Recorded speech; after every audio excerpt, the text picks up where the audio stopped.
We are now at our final module. Until now, we have explored what stress looks like, where it starts, how it moves through your life, and how you respond to it. That's a lot to unpack, and it's so amazing the work that you have done over here. Now, let's talk about something practical: coping strategies. Stress may be inevitable, but how we respond to it is where we have the power. In this module, we are going to explore some research based tools for managing stress in each of the five domains we have talked about: physical, psychological, behavioral, social, and relational. The goal here isn't to give you one size fits all solution. Instead, we'll go through creating a personalized stress toolkit, a set of strategies you can turn to when stress shows up in different areas of your life. Let's look at the physical stress domain and what are the tools for your body. When stress shows up physically, your body carries the weight. Maybe it's tense shoulders, headaches, or just feeling constantly tired. These tools are designed to help your body release the tension and restore a sense of calm.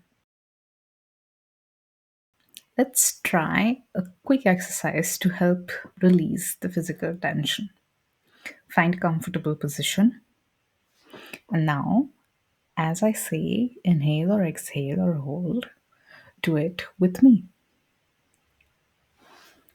Inhale, one, two, three, four. Hold, one, two, three, four. Exhale, one, two, three, four. Hold, one, two, three, four. How does your body feel now? Paced breathing is a great tool for moments when your body feels tight or on the edge. Even 5 minutes of this can make a big difference.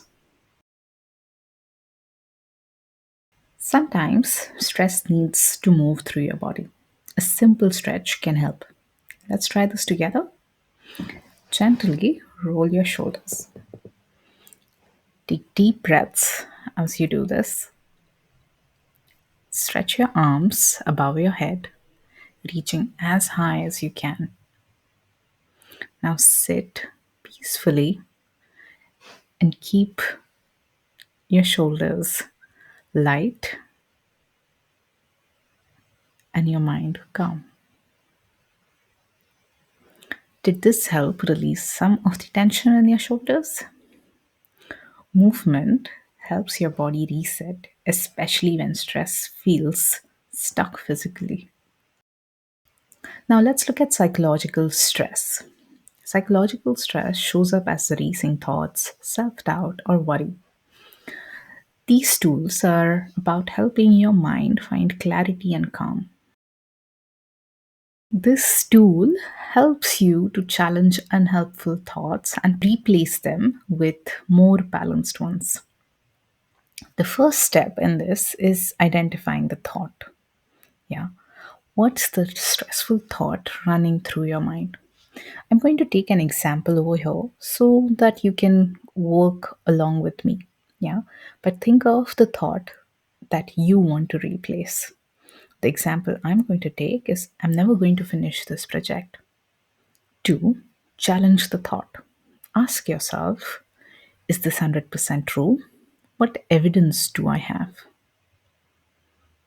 In the example that I have taken, I finished tough projects before and have a plan for this one. What is your evidence? The third step is reframe the thought. Replace it with something that is more helpful.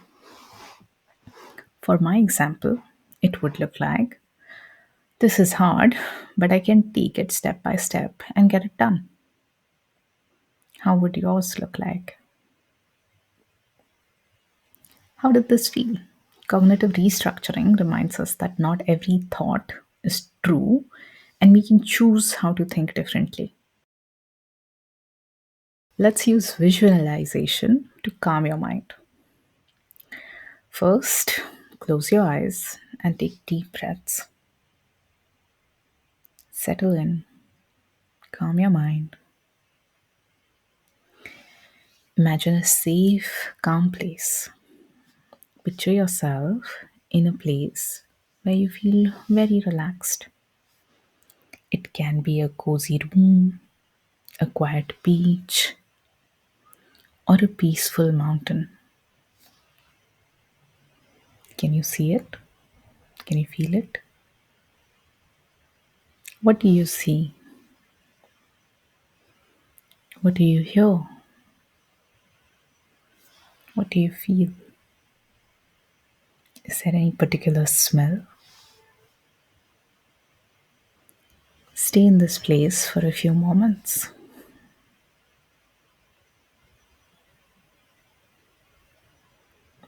This place is your space of calm. You can go back to this whenever you want. Did this help create a sense of calm? Usually, visualization is a great tool for moments when your mind feels overloaded. When stress affects your behavior, it often shows up as procrastination, avoidance, or overworking. These tools are about taking intentional action. Sometimes, despite knowing this, we are unable to do this. And sometimes having a buddy to keep us accountable can be of help. So do consider this. However, if it feels like, okay, I know this works, I know this is what I need to do, but I'm still unable to do it, please reach out for professional help. This is normal, but it needs some tweaking in strategies. And you don't need to struggle on your own to find these tweaks. Yeah. Okay, so the first is behavioral activation, and the second is to the opposite. Okay, when you feel stuck, taking small intentional steps can help you regain momentum. Let's understand how that can look like. Pick any task, pick any small task. Choose something manageable, like maybe folding laundry or replying to all those emails that are in your inbox. Set a timer. Give yourself about 10 minutes to focus on that task. Not more, just 10. Yeah. Put that timer on. Now, when this timer ends, you have to stop working. So, this is the window in which you have to do the task that you have set for yourself. When the timer ends, acknowledge what you've done, even if it's really small. Yeah. This is what we call as doing things in very, very small steps. A lot of times, these behavioral activations help us get the momentum. Yeah. So it's not about doing something small, it's about going into a momentum and understanding that even if it's a small thing, I can do it. Reflect. How did it feel to complete that task? Yeah. Behavioral activation is basically there to help you break the cycle of procrastination by focusing on progress and not perfection. Okay, so opposite action. Sometimes stress makes us want to do the opposite of what's helpful. And this tool actually helps you keep encouraged to flip that instinct of doing something that is absolutely not helpful for you. So, the first step in this is to notice your urge. What do you feel like doing right now? Example, avoiding that task or snapping at someone. Yeah. The idea is to flip the narrative, do the opposite. Choose an action that's aligned with what you would like to do. What are your goals instead of what are your instincts telling you to do? Yeah. For example, if you want to avoid a task, take a small first step in the opposite space. Yeah. If you have 10 emails to respond to, aim for one. The easiest, the shortest one. That's it. Yeah. Don't aim for, oh, I have to finish 20 emails and that's it. No, start with one. Do the opposite. Do not procrastinate. Do not go for that coffee break. Just do one email. Yeah. How did it feel to take that action is something that we need to pause and reflect on once you have done the opposite action. Opposite action helps us make intentional choices rather than reacting to stress.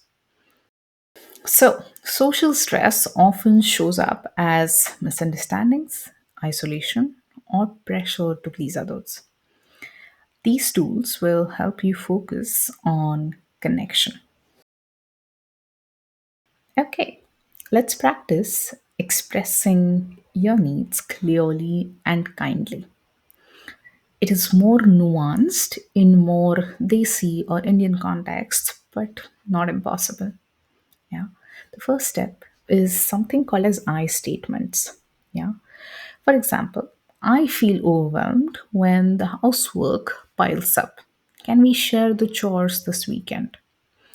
The idea over here, which is the second step, is be specific. Focus on the behavior, not the person. For example, let's not say you never help. You are lazy. You are this. No use. Let's not use you, but let's go a bit towards I would really like it if you help to clean tonight. It would help me if you are doing some chores this weekend. Be specific, be intentional about how it helps you. Think about how you could do it. How would it feel to express your needs in this way?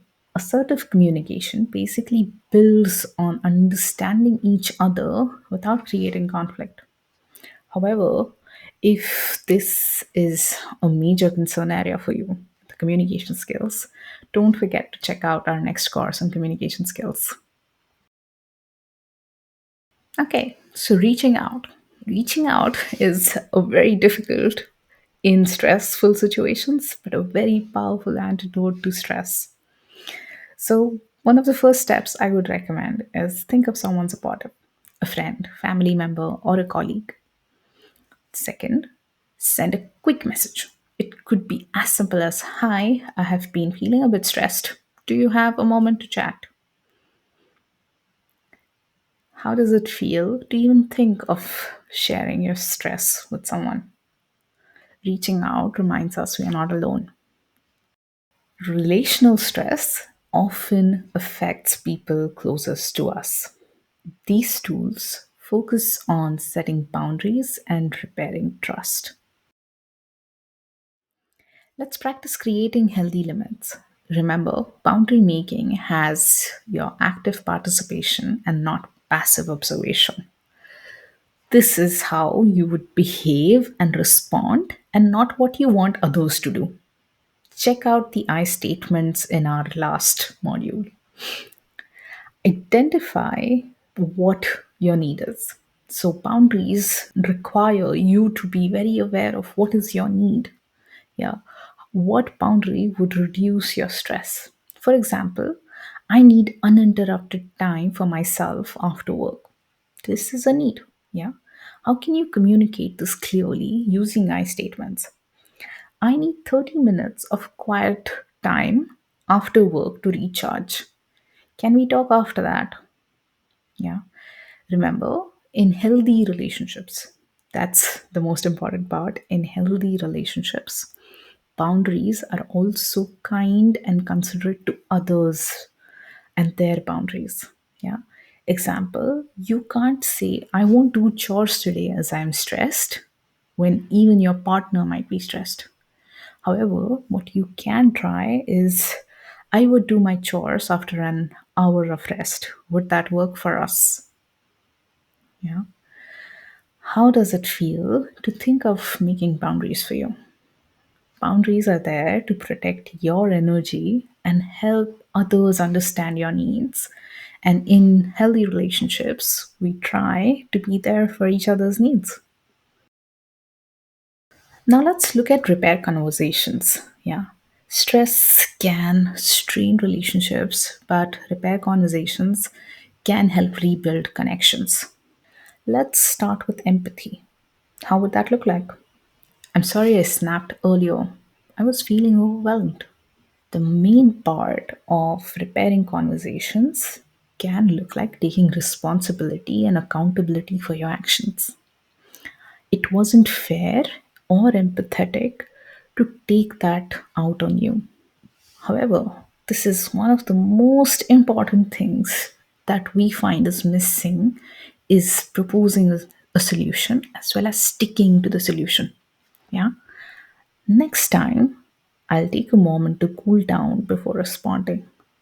Do you have any other ideas in which I can do better for us? And sticking to it. Yeah. How does this feel for you? How does this feeling of starting with, I'm sorry, I snapped earlier. It wasn't fair to take that on you. And proposing a solution next time, I'll take a moment to cool down before responding. How does this whole thing feel for you? How does it feel to repair a connection? These conversations strengthen trust and reduce relational stress. Okay, this is amazing. You've made it to the final stretch of this course. Let's pause for a minute, take a deep breath, and really let this sink in. You've just completed an incredible journey of self awareness and growth. We've explored what stress is, where it starts, how it shows up, and how you respond to it. Most importantly, you've gathered tools and strategies to not just survive stress, but to navigate it with intention and care. Stress will always be part of life, it's unavoidable. But now you're walking away with a toolkit, a roadmap, and hopefully a deeper understanding of you. Before we wrap up, let's just revisit our stress management flowchart one last time. The first step is recognize the domain. Where is the stress showing up? Is it physical, psychological, behavioral, social, or relational? After you have an understanding of where is your stress showing up, trace it back to the trigger. Is it something external or internal? Pause and reflect and ask yourself, can I meet the demands of the stressor? If the answer is yes, it's a challenge. Move forward with the intention of taking care of it as a challenge. If the answer is no, it's a threat. Time to lean in to some coping mechanisms. Choose the strategies that we have shared across the five domains. Yeah. Repeat and adjust as needed. Sometimes one strategy doesn't work, sometimes two strategies work together, and sometimes you might need to give a few strategies a try together. Yeah.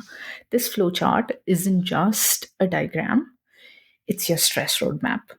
Keep it close and let it guide you whenever things feel a bit unclear. Stress management isn't about becoming perfect at handling every situation. I hope this is something that has become clear for you. It's about noticing, pausing, and choosing responses that align with your well being. Some days you'll feel like you have it all together, other days it might feel messy, and that's okay. Growth isn't linear, and self compassion is one of the main keys to navigating stress with a bit of resilience. Yeah. So here's your final reminder: pause when you need to, use your toolkit, and ask for support when it feels too heavy.